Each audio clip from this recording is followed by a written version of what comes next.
Assalamualaikum warahmatullahi wabarakatuh. Saya Dede Ranesi dari 12 Pemasaran 1. Saya di sini ingin menjelaskan tentang bab 1, yaitu sistem administrasi bisnis retail.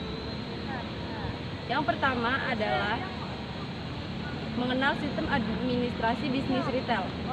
Dalam melakukan sebuah usaha, baik itu retail maupun bisnis lainnya, tentu kita memerlukan sistem administrasi yang tepat supaya usaha kita terus berkembang.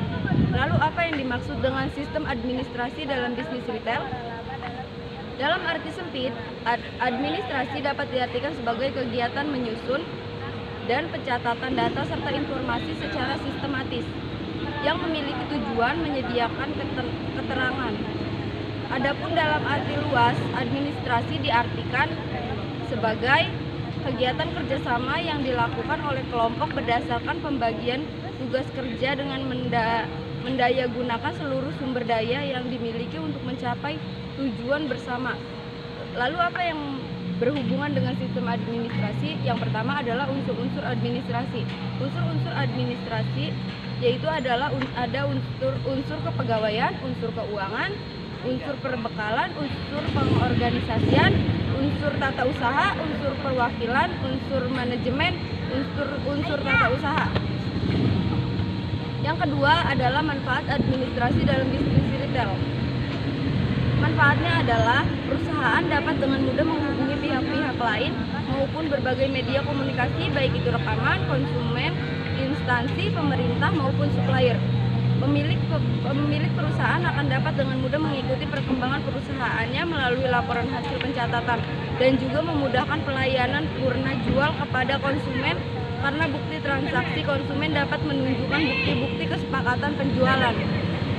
Ketiga, yaitu kegiatan administrasi. Dalam melakukan administrasi, setidaknya kita perlu melakukan beberapa kegiatan, yaitu mengolah, artinya memperbanyak, menyalin atau membuat informasi menjadi lebih baru sehingga lebih berguna. Yang kedua yaitu mengandalkan, artinya memperbanyak dengan cara atau alat. Yang ketiga adalah mengirim, artinya menyampaikan dari pihak satu ke pihak lainnya. Yang keempat yaitu menaruh, artinya kegiatan meletakkan di tempat tertentu dengan maksud mudah untuk ditemukan kembali. Yang kelima yaitu menghimpun, artinya mengumpulkan segala keterangan yang tadinya berserakan sehingga dapat dipergunakan. Dan yang terakhir adalah mencatat, artinya membukukan berbagai transaksi atau berbagai keterangan. Yang keempat yaitu berkas administrasi. Guna mencapai kesuksesan dalam bisnis retail, kita perlu menyiapkan berbagai berkas pencatatan administrasi secara rinci. Komponen ini harus disiapkan selain berbagai barang, promosi, dan sumber daya manusia. Beberapa berkas yang muncul dari adanya kegiatan administrasi adalah berkas-berkas pembelian, yaitu transaksi pembelian bagi perusahaan retail yang dilakukan bertujuan untuk memenuhi kebutuhan bahan baku dalam beroperasi menghasilkan produk untuk memenuhi stok barang yang ada di gudang. Pada dasarnya, pembelian barang dapat dilakukan dengan pembelian tunai dan pembelian kredit. Bukti transaksi yang diperlukan pada pembelian tunai berupa nota kontan atau kwitansi, sedangkan pembelian kredit hanya menerima faktur saja. Yang pertama adalah surat pesanan. Surat pesanan bertujuan sebagai penjamin keabsahan pesanan sekaligus meyakinkan supplier. Membuat surat pesanan, bagian pembelian melihat daftar harga dan persyaratan yang ditunjukkan oleh beberapa supplier hingga dapat memilih supplier mana yang lebih menguntungkan.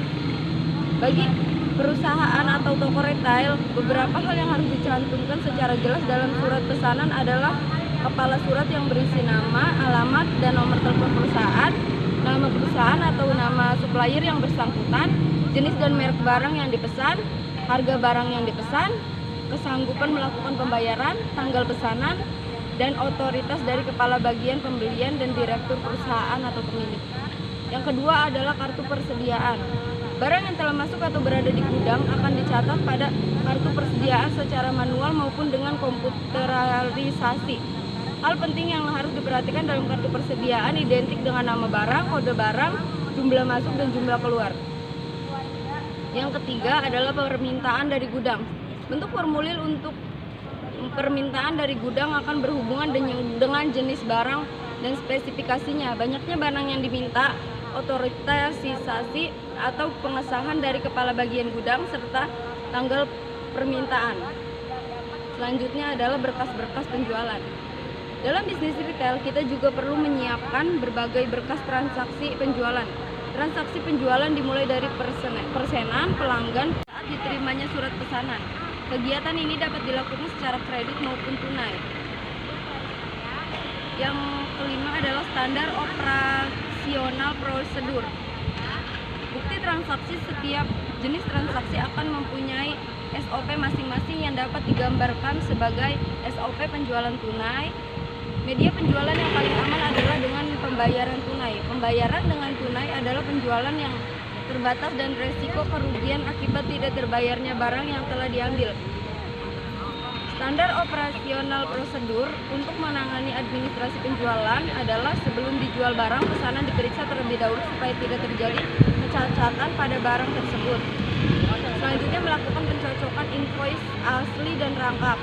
Membuat kwitansi sebagai tanda bukti penerimaan uang. Mengirim barang kepada konsumen, bukti permintaan pelanggan dengan surat permintaan dari calon pembeli. Negosiasi dibuktikan dengan notulen. Membuat dan menandatangani surat perjanjian, dan yang terakhir membuat faktur pembelian dengan benar dan teliti. Yang ke-B yaitu SOP pembelian tunai. Pembelian merupakan standar operasional prosedur untuk menangani pembelian tunai adalah yang pertama yaitu perusahaan yang menjadi supplier barang harus mampu secara rutin menyediakan pasokan barang. Selanjutnya yaitu dalam melakukan pembelian harus mempertimbangkan harga, kualitas, dan pelayanan saat membeli suatu barang atau jasa. Yang ketiga yaitu bukti permintaan bagian penjualan atau produksi dibuktikan dengan surat permintaan. Selanjutnya yaitu survei pasar dengan mengirimkan surat penawaran order kepada berbagai perusahaan untuk memperoleh harga dan kualitas barang yang terbaik. Yang kelima yaitu pemeriksaan barang dilakukan oleh ahlinya untuk mengecek apakah sesuai dengan pesanan atau tidak. Dan yang keenam adalah melakukan pembayaran transaksi sesuai dengan prosedur pengeluaran kas. Surat pesanan ditandatangani oleh kepala bagian pembelian dan direktur utama perusahaan. Dan yang terakhir membuat perjanjian yang memberikan perlindungan terhadap barang yang dibeli seperti garansi, pengambilan barang, dan sebagainya. SOP penjualan kredit. Penjualan kredit merupakan teknik menjual barang yang pembayarannya dapat diangsur sampai kurun waktu yang telah disepakati. Dalam melakukan penjualan kredit yaitu yang pertama yaitu melakukan survei kepada calon pembeli yang dibuktikan dengan formulir bukti survei yang terisi lengkap. Yang kedua, mendapat persetujuan dari manajer bagian kredit. Yang ketiga yaitu pesanan pelanggan dibuktikan dari surat permintaan pembeli. Yang keempat yaitu negosiasi dapat dibuktikan dari notulen. Yang kelima yaitu surat perjanjian dibuat dengan standar perusahaan. Yang keenam yaitu membuat invoice.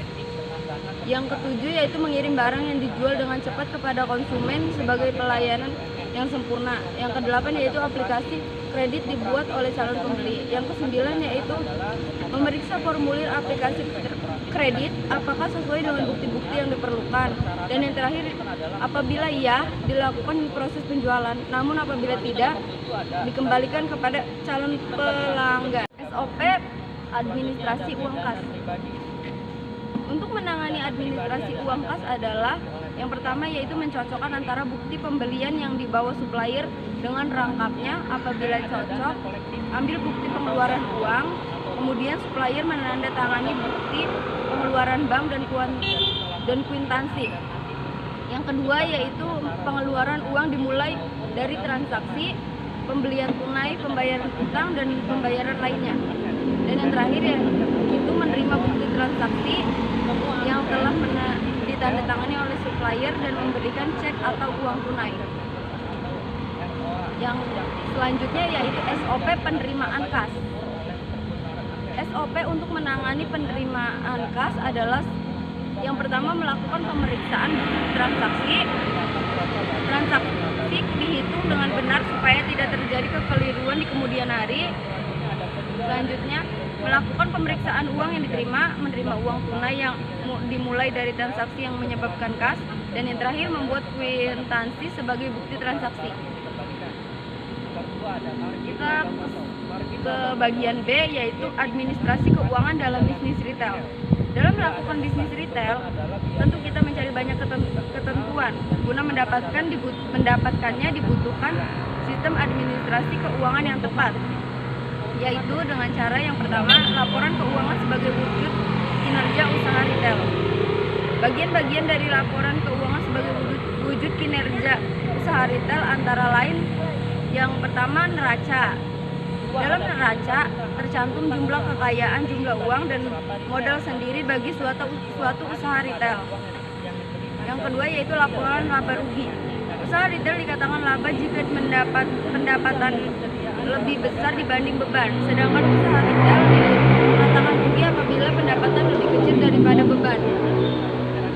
Yaitu penghasilan. Penghasilan usaha retail dapat diperoleh dari penjualan total kepada para pembeli selama periode yang bersangkutan.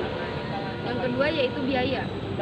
Biaya identik dengan penurunan atau perubahan manfaat ekonomis yang timbul dalam pelaksanaan aktivitas usaha retail selama periode tertentu. Jenis-jenis biaya diantaranya yaitu biaya penjualan dan administrasi, misalnya biaya periklanan, komisi penjualan, gaji kantor, sewa, dan sebagainya.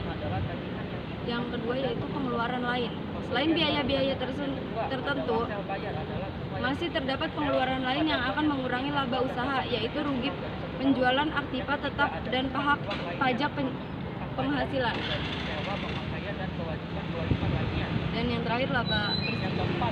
Dan selanjutnya yaitu C, modal kerja. Cara-cara dalam meningkatkan modal kerja antara lain melakukan kegiatan usaha yang menguntungkan, mencari pinjaman jangka panjang, menjual saham tambahan, dan menjual aktiva tetap seperti bangunan dan peralatan. Sedangkan untuk menurunkan modal kerja dapat dilakukan dengan pembayaran kembali utang jangka panjang, menyerap rugi operasi, pembelian kembali saham-saham, membeli aktiva tetap, dan pembayaran dividen kepada para pemegang saham. Selanjutnya yaitu laporan administrasi keuangan. Informasi harian yang dibutuhkan semata-mata bersifat operasional.